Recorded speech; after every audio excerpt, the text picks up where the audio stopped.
প্রথমে দীপাঞ্জন বাবুর কাছে যাব। দীপাঞ্জন বাবু, ভয়ঙ্কর তথ্য উঠে আসছে, রুট দেখিয়ে দিলাম আমরা এবং তারই সঙ্গে সঙ্গে ভিডিও দেখালাম।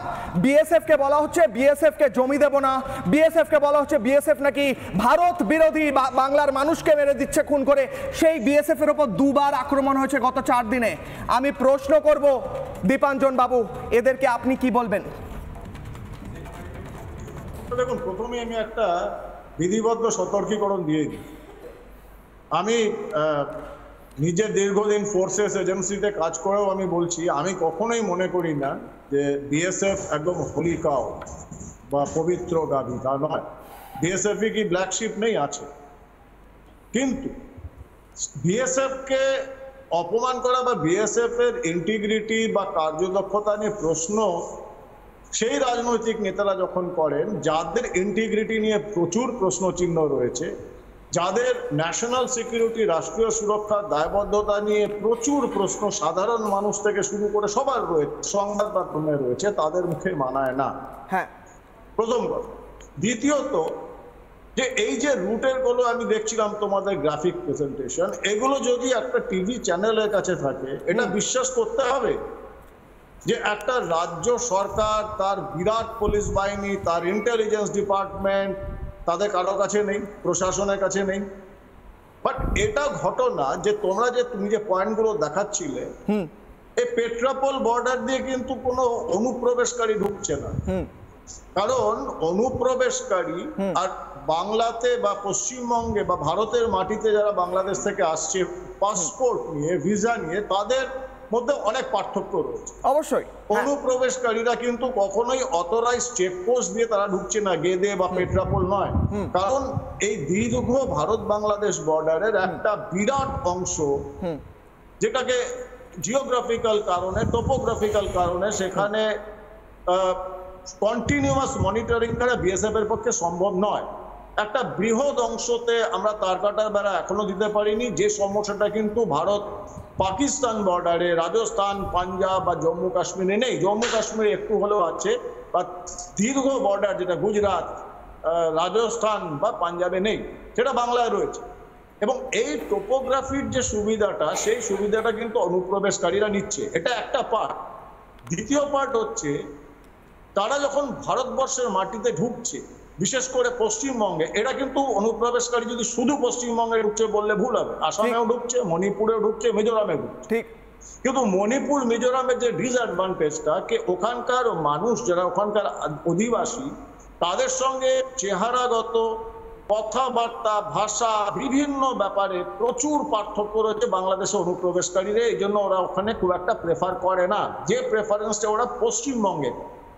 কারণ পশ্চিমবঙ্গে ঐতিহাসিক কারণে বর্ডার সংলগ্ন এলাকাগুলোতে যারা 71 সালে বা 71 সালের আগে পশ্চিমবঙ্গে এসে গিয়েছে, তাদের ভাষা এবং চেহারাগত তো বৈশিষ্ট্য আলাদা কিছু নয়। দীপাঞ্জন বাবু, 1 মিনিট আমাদের সঙ্গে থাকুন। আপনি যে কথা বলছেন, তাদের ভাষা, তাদের চেহারাগত ফিচার্স, এগুলো দেখাবো এই মুহূর্তে দর্শকদের। আপনি যেটা বলছেন সেটা আমি দেখাবো এই মুহূর্তে।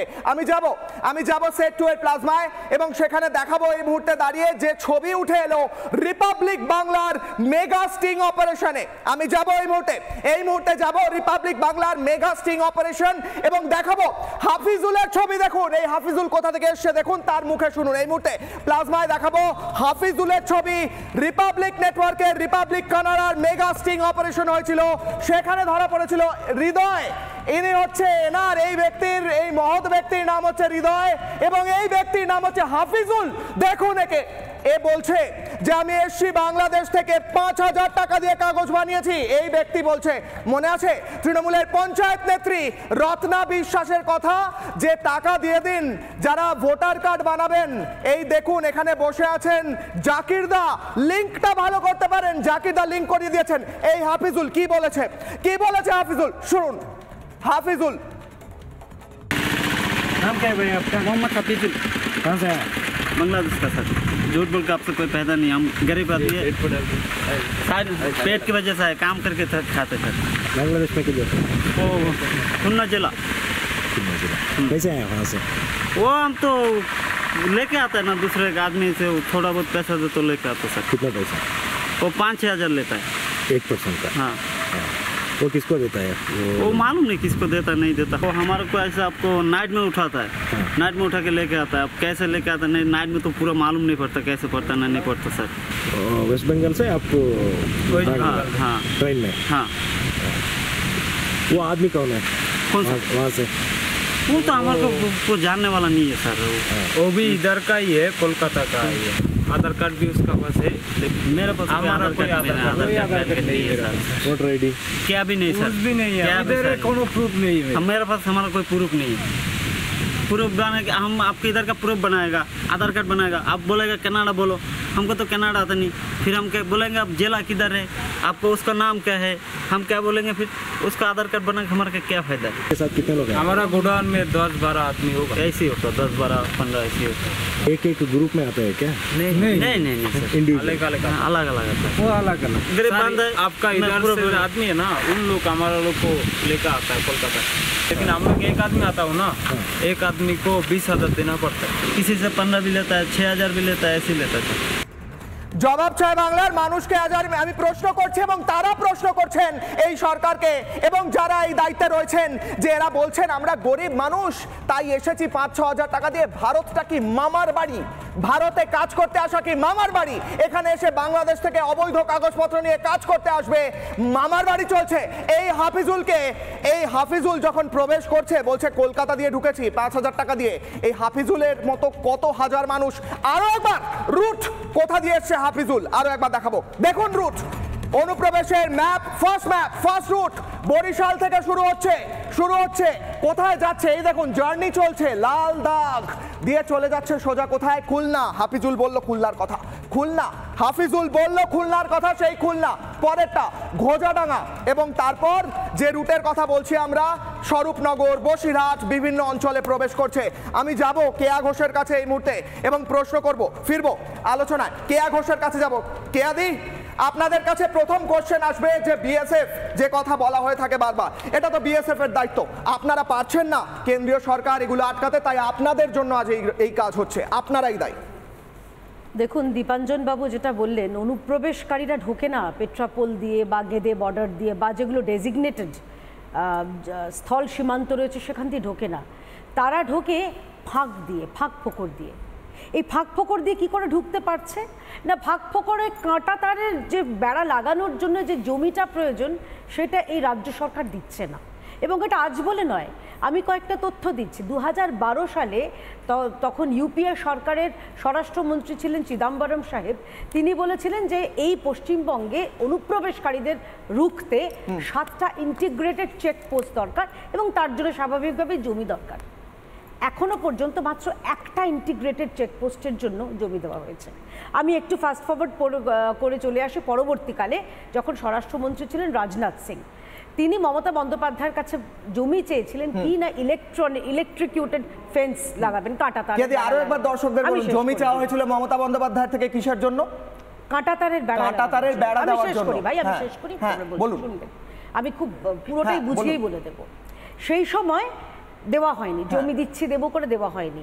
পরবর্তীকালে সুপ্রিম কোর্টে পর্যন্ত মামলা যায় এবং সুপ্রিম কোর্ট তখন নির্দেশ দেয় যে জমি দিতে হবে। সেটা বলার পরে আগে যেটা 56% মাত্র কাঁটাতারের বেড়া দেওয়া ছিল আন্তর্জাতিক সীমানায়, সেটা বেড়ে 81% হয়। এখনো পর্যন্ত, আমি রিপিট করছি, এখনো পর্যন্ত 19% জমি দেওয়া হয়নি। 19% যে জায়গাটা খালি রয়েছে কাঁটা তারের বেড়া সেখানে দেওয়া যায়নি। এমনিতেই ভারত এবং বাংলাদেশের যে সীমান্ত অনেকটা পোরাস বর্ডার রয়েছে, জল রয়েছে, সেখানে ন্যাচারালি পুরোটা সম্ভব নয়। যেগুলো সম্ভব, যেখানে আটকানো সম্ভব, সেগুলো কেন দেওয়া হচ্ছে না? ইডির কাছে ইডি চার্জশিট দিয়েছে অনুব্রত মণ্ডল, যে গরু পাচারকারীর যখন কথা বলছি, মুর্শিদাবাদের রুটটাই হচ্ছে অনুব্রতর করিডর, গরু পাচারের করিডর। এগুলো সব কেন নরম মনোভাব? তাহলে কি পরোক্ষে অনুপ্রবেশকারীদের মদত দিচ্ছে মমতা ব্যানার্জির সরকার, মদত দিচ্ছে তৃণমূল সরকার? এই প্রশ্নটা তো মাথায় আসছে। এবং তার সঙ্গে আরেকটা কথা আমরা বলতে চাই, এই যে কয়েকদিন আপনি গুগল খুলুন, সাধারণ মানুষরা যখন দেখবেন পরের পর মমতা বন্দ্যোপাধ্যায় কি করছেন, বিএসএফ কে আক্রমণ, একটা ভিডিও ভাইরাল হয়েছিল, সেখানে মমতা ব্যানার্জি এমনিতেই বলছেন কেন্দ্রীয় বাহিনী দেখলে আপনারা কি লাঠি হাতা খুন্তি মহিলাদের নিয়ে আসবেন। আমার প্রশ্ন হচ্ছে, এটা আমাদের দেশের ব্যাপার, আমাদের আন্তর্জাতিক সীমানার ব্যাপার। এই রাজ্যে বঙ্গবন্ধু হত্যাকারী দীর্ঘদিন ধরে লুকিয়েছিল, সেও তো অনুপ্রবেশকারী ছিল, সেও তো আসেনি। আর আছে রত্না বিশ্বাসের মতন তৃণমূল নেতারা, যারা ঢালাও অনুমতি দিয়ে দেয় যে ভোটার কার্ড করিয়ে দেব, কারণ এরাই হচ্ছে অনুপ্রবেশকারীরাই হচ্ছে তৃণমূলের ভোট ব্যাংক। কেয়াদি দুটো বাইট শোনাবো। রত্না বিশ্বাস কি বলছেন, যে কথা বললেন কেয়াদি, কিভাবে লিংক হয়ে যায় বাংলাদেশ থেকে এসে শোনাবো। তারপর শোনাবো মমতা বন্দ্যোপাধ্যায় বিএসএফ কে কি বলেছেন। দুটো বাইট শুনে আমি রাজুদার কাছে যাব। হাত তুলেছেন রাজুদা, আমিও হাত তুলছি। মমতা বন্দ্যোপাধ্যায়ের বাইট পরে, আগে রত্না বিশ্বাসের বাইট। আর 3 মাস পরেই আমাদের মানে লড়াই লড়তে হবে, মানে লোকসভা নির্বাচন, ভোটার লিস্টের কাজ চলছে। এখানে অনেক মানে জাকিরদার নির্বাচনী এলাকায় অনেক বাংলাদেশি লোক এখানে বসবাস করেন। জাকিরদার লিঙ্কটা ভালো করতে পারে, অভিজিৎটা বললেন, আমিও বলছি। যদি লিঙ্কের কোনো সমস্যা হয়, বাংলাদেশ থেকে যারা এসছে ভোটার লিস্টের নাম তোলার সমস্যা, জাকিরদা এই কাজটা ভালো করে দেবে। আপনারা সবাই যোগাযোগ করবেন এই অফিসে।